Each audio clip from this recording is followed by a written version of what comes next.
अथ पंचदशो अध्याय। महापुरुषों ने संसार को विभिन्न दृष्टांतों से समझाने का प्रयास किया है। किसी ने इसी को भवाटवी कहा तो किसी ने संसार सागर कहा। अवस्था भेद से इसी को भवनदी और भवकूप भी कहा गया और कभी इसकी तुलना गोपद से की गई, अर्थात जितना इंद्रियों का आयतन है उतना ही संसार है। और अंत में ऐसी भी अवस्था आई कि नाम लेत भव सिंधु सुखाहीन, भव सिंधु भी सूख गया। क्या संसार में ऐसे समुद्र हैं? योगेश्वर श्री कृष्ण ने भी संसार को समुद्र और वृक्ष की संज्ञा दी। अध्याय 12 में उन्होंने कहा, जो मेरे अनन्य भक्त हैं उनका संसार समुद्र से शीघ्र ही उद्धार करने वाला होता हूं। यहां प्रस्तुत अध्याय में योगेश्वर श्री कृष्ण कहते हैं कि संसार एक वृक्ष है। इसको काटते हुए ही योगी जन उस परम पद को खोजते हैं। देखें, श्री भगवान उवाच।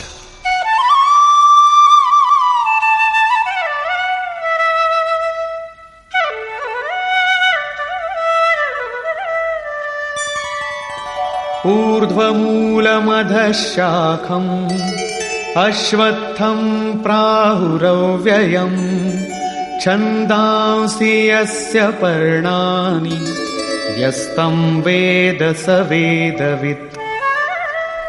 अर्जुन, ऊर्ध्व मूलम, ऊपर को परमात्मा ही जिसका मूल है, अधः शाखम, नीचे प्रकृति ही जिसकी शाखाएं हैं, ऐसे संसार रूपी पीपल के वृक्ष को अविनाशी कहते हैं। वृक्ष तो अश्व अर्थात कल तक भी रहने वाला नहीं, जब चाहे कट जाए, किंतु है अविनाशी। श्री कृष्ण के अनुसार अविनाशी दो हैं, एक संसार रूपी वृक्ष अविनाशी और दूसरा उससे भी परे परम अविनाशी। वेद इस अविनाशी संसार विटप के पत्ते कहे गए हैं। जो पुरुष इस संसार रूपी वृक्ष को अर्थात देखते हुए विदित कर लेता है, वो वेद का ज्ञाता है। जिसने उस संसार वृक्ष को जाना है उसने वेद को जाना है, न कि ग्रंथ पढ़ने वाला। पुस्तक पढ़ने में तो उधर बढ़ने की प्रेरणा मात्र मिलती है, पत्तों के स्थान पर वेद की क्या आवश्यकता है।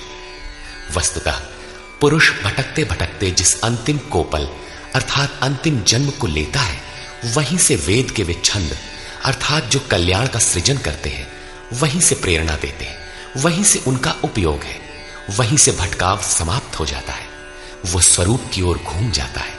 तथा अधश्चोर्ध्वं प्रसृतास्तस्य शाखा गुण प्रवृद्धा विषय प्रवाला अधश्च मूलान्यनुसन्ततानि कर्मानुबंधीनि मनुष्यलोके।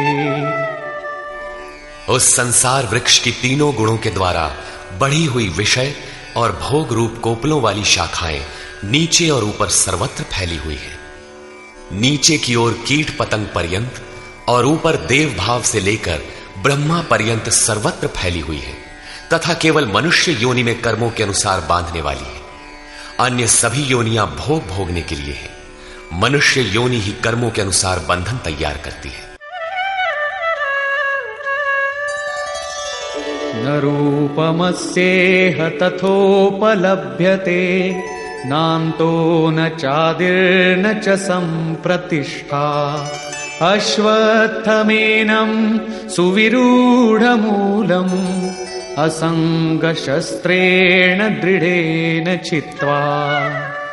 परंतु इस संसार वृक्ष का रूप जैसा कहा गया है वैसा यहां नहीं पाया जाता, क्योंकि न तो इसका आदि है न अंत है और न अच्छी प्रकार से इसकी स्थिति ही है, क्योंकि यह परिवर्तनशील है।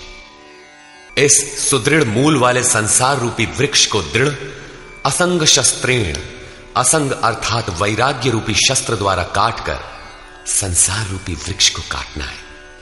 ऐसा नहीं कि पीपल की जड़ में परमात्मा रहते हैं या पीपल का पत्ता वेद है और आरती करने लगे पेड़ की। इस संसार वृक्ष का मूल तो स्वयं परमात्मा ही बीज रूप से प्रसारित है, तो क्या वो भी कट जाएगा? दृढ़ वैराग्य द्वारा इस प्रकृति का संबंध विच्छेद हो जाता है। यही काटना है। काट कर करें क्या?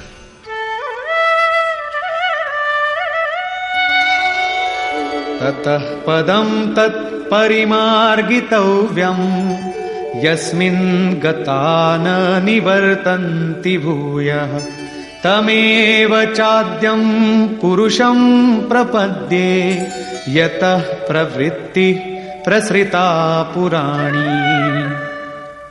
दृढ़ वैराग्य द्वारा संसार विटप को काटने के उपरांत उस परम पद परमेश्वर को अच्छी प्रकार खोजना चाहिए, जिसमें गए हुए पुरुष फिर पीछे संसार में नहीं आते, अर्थात पूर्ण निवृत्ति प्राप्त कर लेते हैं। किंतु उसकी खोज किस प्रकार संभव है? योगेश्वर कहते हैं, इसके लिए समर्पण आवश्यक है। जिस परमेश्वर से पुरातन संसार वृक्ष की प्रवृत्ति विस्तार को प्राप्त हुई है, उसी आदि पुरुष परमात्मा की मैं शरण हूं, अर्थात उनकी शरण गए बिना वृक्ष मिटेगा नहीं। अब शरण में गया हुआ वैराग्य में स्थित पुरुष कैसे समझे कि वृक्ष कट गया? उसकी पहचान क्या है? इस पर कहते हैं, निर्माण मोहाजित संग दोषा अध्यात्म नित्या विनिवृत्त कामा द्वंद्वैर्विमुक्ता सुख दुःख संज्ञैर् गच्छन्त्य मूढ़ा पदमव्ययम् तत्। उपर्युक्त प्रकार के समर्पण से जिसका मोह और मान नष्ट हो गया है, आसक्ति रूपी संग दोष जिन्होंने जीत लिया है, अध्यात्म नित्या परमात्मा के स्वरूप में जिनकी निरंतर स्थिति है, जिनकी कामनाएं विशेष रूप से निवृत्त हो गई हैं और सुख दुख के द्वंद्वों से विमुक्त हुए ज्ञानी जन उस अविनाशी परम पद को प्राप्त होते हैं। जब तक यह अवस्था नहीं आती, तब तक संसार वृक्ष नहीं कटता। यहां तक वैराग्य की आवश्यकता रहती है। उस परम पद का क्या स्वरूप है जिसे पाते हैं? न तद्भासयते सूर्यो न शशांको न पावकः यद्गत्वा न निवर्तन्ते तद्धाम परमं मम। उस परम पद को न सूर्य, न चंद्रमा और न अग्नि ही प्रकाशित कर पाते हैं। जिस परम पद को प्राप्त कर मनुष्य पीछे संसार में नहीं आते हैं, वही मेरा परम धाम है, अर्थात उनका पुनर्जन्म नहीं होता। इस पद की प्राप्ति में सबका समान अधिकार है। इस पर कहते हैं,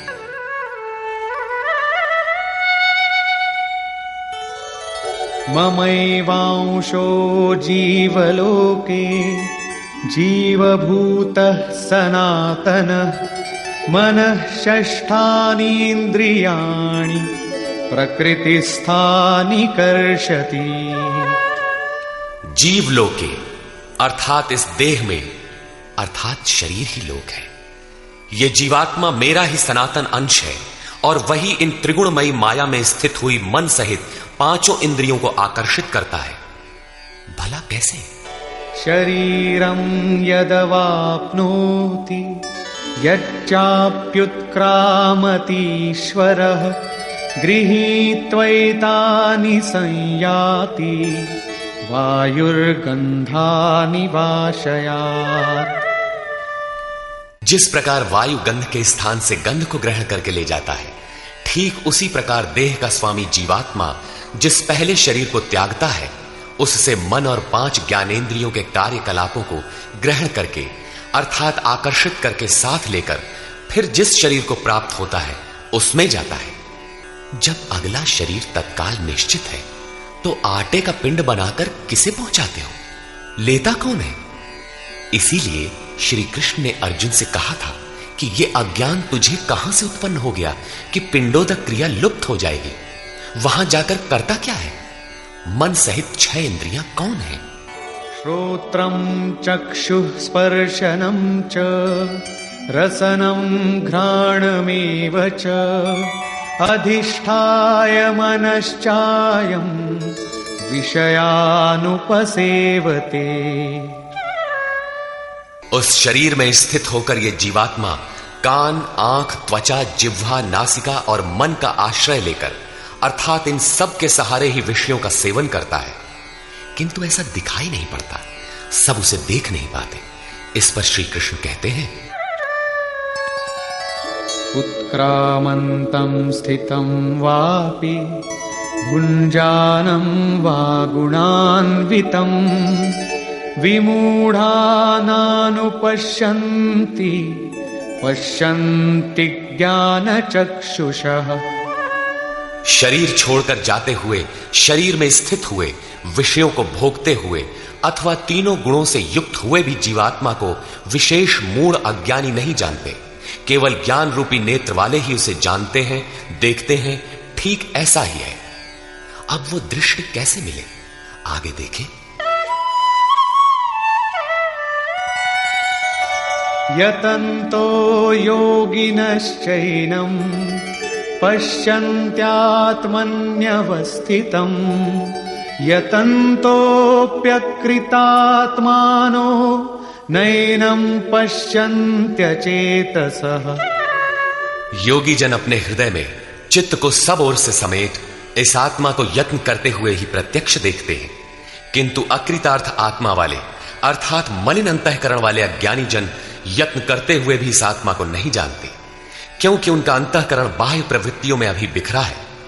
चित्त को सब ओर से समेटकर अंतरात्मा में यत्न करने वाले भाविक जन ही उसे पाने के योग्य होते हैं। अतः अंतःकरण से सतत सुमिरण आवश्यक है। अब उन महापुरुषों के स्वरूप में जो विभूतियां पाई जाती हैं, जो पीछे बता भी आए हैं, उन पर प्रकाश डालते हैं।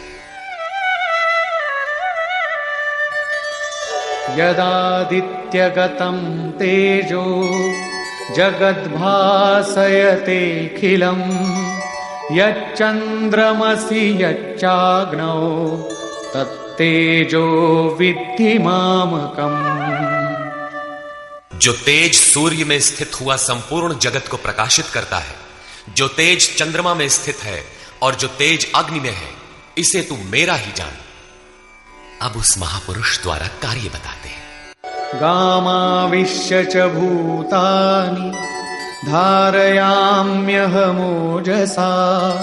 पुष्णामि चौषधीः सर्वाः सोमो भूत्वा रसात्मकः। मैं ही पृथ्वी में प्रवेश करके अपनी शक्ति से सब भूतों को धारण करता हूं और चंद्रमा में रस स्वरूप होकर संपूर्ण वनस्पतियों को पुष्ट करता हूं।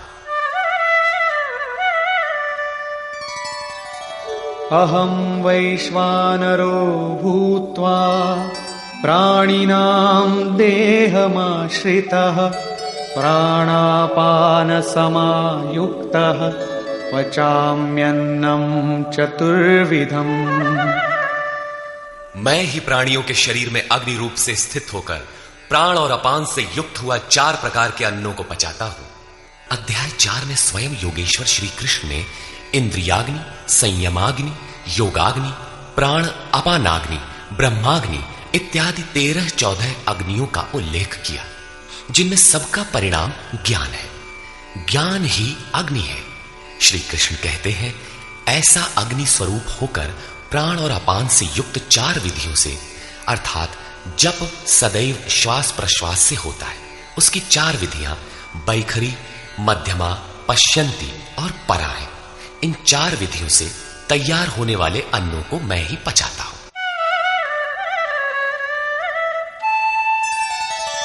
सर्वस्य चाहं हृदि सन्निविष्टो मत्तः स्मृतिर्ज्ञानमपोहनं च वेदैश्च सर्वैरहमेव वेद्यो वेदान्तकृद्वेदविदेम चाहम्। मैं ही सब प्राणियों के हृदय में अंतर्यामी रूप से स्थित हूं। मुझसे ही स्वरूप की स्मृति होती है। स्मृति के साथ ही ज्ञान अर्थात साक्षात्कार और अपोहनम अर्थात बाधाओं का शमन मुझ इष्ट से ही होता है। सब वेदों द्वारा मैं ही जानने योग्य हूं। वेदांत का कर्ता अर्थात वेदस्य अंतः सह वेदांत, वेद की अंतिम स्थिति का कर्ता मैं ही हूं और वेदविद भी मैं ही हूं अर्थात वेद का ज्ञाता। अध्याय के आरंभ में उन्होंने कहा था कि संसार वृक्ष है, ऊपर परमात्मा मूल और नीचे प्रकृति पर्यंत शाखाएं हैं। जो इस मूल से प्रकृति का विभाजन करके जानता है, मूल से जानता है, वो वेदविद है। यहां कहते हैं कि मैं वेदविद हूं। उसे जो जानता है, श्री कृष्ण ने अपने को उनकी तुलना में खड़ा किया कि वो वेदविद है। मैं वेदविद हूं। श्री कृष्ण भी एक तत्वज्ञ महापुरुष, योगियों के भी परम योगी थे। यहां यह प्रश्न पूरा हुआ। अब बताते हैं कि संसार में पुरुष का स्वरूप दो प्रकार का है। द्वाविमौ पुरुषौ लोके क्षरश्चाक्षर एव च क्षरः सर्वाणि भूतानि कूटस्थोऽक्षर उच्यते। अर्जुन, इस संसार में क्षर, क्षय होने वाले, परिवर्तनशील, और अक्षर, अक्षय, अपरिवर्तनशील, ऐसे दो प्रकार के पुरुष हैं। उनमें संपूर्ण भूत प्राणियों के शरीर तो नाशवान है, क्षर पुरुष हैं, और ये कूटस्थ पुरुष अविनाशी कहा जाता है। साधन के द्वारा मन सहित इंद्रियों का निरोध, अर्थात जिसकी इंद्रिय समूह कूटस्थ है, वही अक्षर कहलाता है। किंतु यह भी पुरुष की अवस्था विशेष ही है। इन दोनों से भी परे एक अन्य पुरुष भी है। उत्तमः पुरुषस्त्वन्यः परमात्मेत्युदाहृतः यो लोकत्रयमाविश्य बिभर्त्यव्यय ईश्वरः। उन दोनों से अति उत्तम पुरुष तो अन्य ही है, जो तीनों लोकों में प्रवेश करके सबका धारण पोषण करता है, और अविनाशी, परमात्मा, ईश्वर ऐसे कहा गया है। परमात्मा अव्यक्त, अविनाशी, पुरुषोत्तम इत्यादि उसके परिचायक शब्द हैं। वस्तुतः ये अन्य ही है, अर्थात अनिर्वचनीय है। ये क्षर अक्षर से परे महापुरुष की अंतिम अवस्था है, जिसको परमात्मा इत्यादि शब्दों से इंगित किया गया है, किंतु वो अन्य है, अर्थात अनिर्वचनीय है। उसी स्थिति में योगेश्वर श्री कृष्ण अपना भी परिचय देते हैं। यथा यस्मात्क्षरमतीतोऽहम् अक्षरादपि चोत्तमः अतोऽस्मि लोके वेदे च प्रथितः पुरुषोत्तमः। उपर्युक्त नाशवान, परिवर्तनशील क्षेत्र से सर्वथा अतीत हूं, और अक्षर अविनाशी कूटस्थ पुरुष से भी उत्तम हूं। इसलिए लोक और वेद में पुरुषोत्तम नाम से प्रसिद्ध हूं।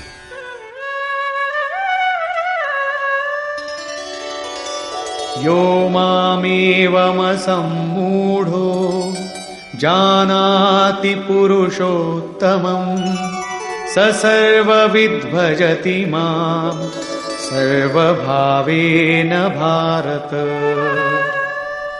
हे भारत, जैसा कि ऊपर कहा गया है कि इस प्रकार जो ज्ञानी पुरुष मुझ पुरुषोत्तम को साक्षात जानता है, वो सर्वज्ञ पुरुष सब प्रकार से मुझ परमात्मा को ही भजता है। वो मुझसे विलग नहीं है। इति गुह्यतमं शास्त्रम् इदमुक्तं मया नघ एतद्बुद्ध्वा बुद्धिमान् स्यात् कृतकृत्यश्च भारत। हे निष्पाप अर्जुन, इस प्रकार ये अति गोपनीय शास्त्र मेरे द्वारा कहा गया। इसको तत्व से जानकर मनुष्य पूर्ण ज्ञाता और कृतार्थ हो जाता है। अतः योगेश्वर श्री कृष्ण की यह वाणी स्वयं में पूर्ण शास्त्र है। श्री कृष्ण का यह रहस्य अत्यंत गुप्त था। उन्होंने केवल अनुरागियों से बताया। यह अधिकारी के लिए ही है। श्री कृष्ण का यह स्वरूप सबके लिए था भी नहीं। कोई उन्हें राजा, कोई दूत, तो कोई यादव ही मानता था, किंतु अधिकारी अर्जुन से उन्होंने कोई दुराव नहीं रखा। उसने पाया कि वो परम सत्य पुरुषोत्तम नहीं, दुराव रखते तो उसका कल्याण ही ना होता। यही विशेषता प्राप्ति वाले प्रत्येक महापुरुष में पाई गई। रामकृष्ण परमहंस देव एक बार बहुत प्रसन्न थे। भक्तों ने पूछा, आज तो आप बहुत प्रसन्न हैं? बोले, आज मैं वो परमहंस हो गया।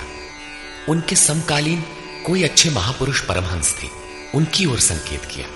कुछ देर बाद वो मन क्रम वचन से विरक्ति की आशा से अपने पीछे लगे साधकों से बोले, देखो, अब तुम लोग संदेह न करना, मैं वही राम हूं जो त्रेता में हुए थे, वही कृष्ण हूं जो द्वापर में हुए थे। मैं उन्हीं की पवित्र आत्मा हूं, वही स्वरूप हूं। यदि पाना है तो मुझे देखो। ठीक इसी प्रकार पूज्य गुरु महाराज भी सबके सामने कहा करते थे, हो हम भगवान के दूत हैं। जे सचहू का संत है वो भगवान का दूत है, हमारे द्वारा ही उनका संदेशा मिलता है। पूज्य महाराज जी सबसे तो इतना ही कहते थे, न किसी विचार का खंडन न मंडन, किंतु जो विरक्ति में पीछे लगे थे उनसे कहते थे, केवल मेरे स्वरूप को देखो, यदि तुम्हें उस परम तत्व की चाह है तो मुझे देखो, संदेह मत करो। बहुतों ने संदेह किया तो उनको अनुभव में दिखाकर उन बाह्य विचारों से हटाकर अपने स्वरूप में लगाया। वे अद्यावधि महापुरुष के रूप में अवस्थित हैं। इसी प्रकार श्री कृष्ण की अपनी स्थिति गोपनीय तो थी, किंतु अपने अनन्य भक्त पूर्ण अधिकारी अनुरागी अर्जुन के प्रति उन्होंने उसे प्रकाशित किया। हर भक्त के लिए संभव है, महापुरुष लाखों को उस रास्ते पर चला देते हैं। निष्कर्ष, इस अध्याय के आरंभ में योगेश्वर श्री कृष्ण ने बताया कि संसार एक वृक्ष है, पीपल जैसा वृक्ष है। पीपल एक उदाहरण मात्र है। ऊपर इसका मूल परमात्मा और नीचे प्रकृति पर्यंत इसकी शाखाएं प्रशाखाएं हैं। जो इस वृक्ष को मूल सहित विदित कर लेता है वह वेदों का ज्ञाता है। इस संसार वृक्ष की शाखाएं ऊपर और नीचे सर्वत्र व्याप्त हैं और मूलानि, उसकी जड़ों का जाल भी ऊपर और नीचे सर्वत्र व्याप्त है, क्योंकि वह मूल ईश्वर है और वही बीज रूप से प्रत्येक जीव हृदय में निवास करता है। योगेश्वर श्री कृष्ण के अनुसार संसार वृक्ष है जिसका मूल सर्वत्र है और शाखाएं सर्वत्र हैं। कर्मानुबंधीनि मनुष्य लोके, कर्मों के अनुसार केवल मनुष्य योनि में बंधन तैयार करता है, बांधता है। अन्य योनियां तो इन्हीं कर्मों के अनुसार भोग भोगती हैं। अतः दृढ़ वैराग्य रूपी शस्त्र द्वारा इस संसार रूपी पीपल के वृक्ष को तू काट और उस परम पद को ढूंढ जिसमें गए हुए महर्षि पुनर्जन्म को प्राप्त नहीं होते। कैसे जाना जाए कि संसार वृक्ष कट गया? योगेश्वर कहते हैं कि जो मान और मोह से सर्वथा रहित है, जिसने संग दोष जीत लिया है, जिसकी कामनाएं निवृत्त हो गई हैं और जो द्वंद्व से मुक्त है, वह पुरुष उस परम तत्व को प्राप्त होता है। उस परम पद को न सूर्य, न चंद्रमा और न अग्नि ही प्रकाशित कर पाते हैं। वह स्वयं प्रकाश रूप है जिसमें गए हुए पीछे लौट कर नहीं आते। वह मेरा परम धाम है जिसे पाने का अधिकार सबको है, क्योंकि यह जीवात्मा मेरा ही शुद्ध अंश है। शरीर का त्याग करते समय जीवात्मा मन और पांचों ज्ञानेंद्रियों के कार्यकलापों को लेकर नए शरीर को धारण करता है। संस्कार सात्विक है तो सात्विक स्तर पर पहुंच जाता है, राजसी है तो मध्यम स्थान पर और तामसी रहने पर जघन्य योनियों तक पहुंच जाता है तथा इंद्रियों के अधिष्ठाता मन के माध्यम से विषयों को देखता और भोगता है। यह दिखाई नहीं पड़ता, इसे देखने की दृष्टि ज्ञान है। कुछ याद कर लेने का नाम ज्ञान नहीं है। योगी जन हृदय में चित्त को समेटकर प्रयत्न करते हुए ही उसे देख पाते हैं। अतः ज्ञान साधन गम्य है। हां, अध्ययन से उसके प्रति रुझान उत्पन्न होती है। संशय युक्त अकृतात्मा लोग प्रयत्न करते हुए भी उसे देख नहीं पाते। यहां प्राप्ति वाले स्थान का चित्रण है। अतः उस अवस्था की विभूतियों का प्रवाह स्वाभाविक है। उन पर प्रकाश डालते हुए योगेश्वर श्री कृष्ण कहते हैं कि सूर्य और चंद्रमा में मैं ही प्रकाश हूं, अग्नि में मैं ही तेज हूं, मैं ही प्रचंड अग्नि रूप से 4 विधियों से परिपक्व होने वाले अन्न को पचाता हूं। श्री कृष्ण के शब्दों में अन्न एकमात्र ब्रह्म है। अन्नम ब्रह्मेति व्यजानात्, जिसे प्राप्त कर यह आत्मा तृप्त हो जाती है। बैखरी से परापर्यंत अन्न पूर्ण परिपक्व होकर पच जाता है, वह पात्र भी खो जाता है। इस अन्न को मैं ही पचाता हूं, अर्थात सद्गुरु जब तक रथी न हो तब तक यह उपलब्धि नहीं होती। इस पर बल देते हुए योगेश्वर श्री कृष्ण पुनः कहते हैं कि संपूर्ण प्राणियों के अंतर्देश में स्थित होकर मैं ही स्मृति दिलाता हूं। जो स्वरूप विस्मृत था उसकी स्मृति दिलाता हूं। स्मृति के साथ मिलने वाला ज्ञान भी मैं ही हूं। उसमें आने वाली बाधाओं का निदान भी मुझसे होता है। मैं ही जानने योग्य हूं और विदित हो जाने के बाद जानकारी का अंत करता भी मैं ही हूं। कौन किसे जाने? मैं वेदविद हूं। अध्याय के प्रारंभ में कहा, जो संसार वृक्ष को मूल सहित जानता है वह वेदविद है, किंतु उसको काटने वाला ही जानता है। यहां कहते हैं मैं भी वेदविद हूं, उन वेदविदों में अपनी भी गणना करते हैं। अतः श्री कृष्ण भी यहां वेदविद पुरुषोत्तम है, जिसे पाने का अधिकार मानव मात्र को है। अंत में उन्होंने बताया कि लोक में दो प्रकार के पुरुष हैं। भूतादिकों के संपूर्ण शरीर क्षर है, मन की कूटस्थ अवस्था में यही पुरुष अक्षर है, किंतु है द्वंद्वात्मक और इससे भी परे जो परमात्मा, परमेश्वर, अव्यक्त और अविनाशी कहा जाता है, वह वस्तुतः अन्य ही है। यह क्षर अक्षर से परे वाली अवस्था है, यही परम स्थिति है। इससे संगत करते हुए कहते हैं कि मैं भी क्षर अक्षर से परे वही हूं, इसलिए लोग मुझे पुरुषोत्तम कहते हैं। इस प्रकार उत्तम पुरुष को जो जानते हैं, वे ज्ञानी भक्तजन सदैव सब ओर से मुझे ही भजते हैं। उनकी जानकारी में अंतर नहीं है। अर्जुन, यह अत्यंत गोपनीय रहस्य मैंने तेरे प्रति कहा। प्राप्ति वाले महापुरुष सबके सामने नहीं कहते, किंतु अधिकारी से दुराव भी नहीं रखते। अगर दुराव करेंगे तो वह पाएगा कैसे? इस अध्याय में आत्मा की 3 स्थितियों का चित्रण क्षर, अक्षर और अति उत्तम पुरुष के रूप में स्पष्ट किया गया, जैसा इससे पहले किसी अन्य अध्याय में नहीं है। अतः ओम तत्सदिति श्रीमद् भगवद गीता सूपनिषत्सु ब्रह्म विद्यायाम योग शास्त्रे श्री कृष्ण अर्जुन संवादे पुरुषोत्तम योगो नाम 15 अध्यायः। इस प्रकार स्वामी अड़गड़ानंद कृत श्रीमद् भगवद गीता के भाष्य यथार्थ गीता का 15वां अध्याय पूर्ण होता है। हरि ओम तत्सत।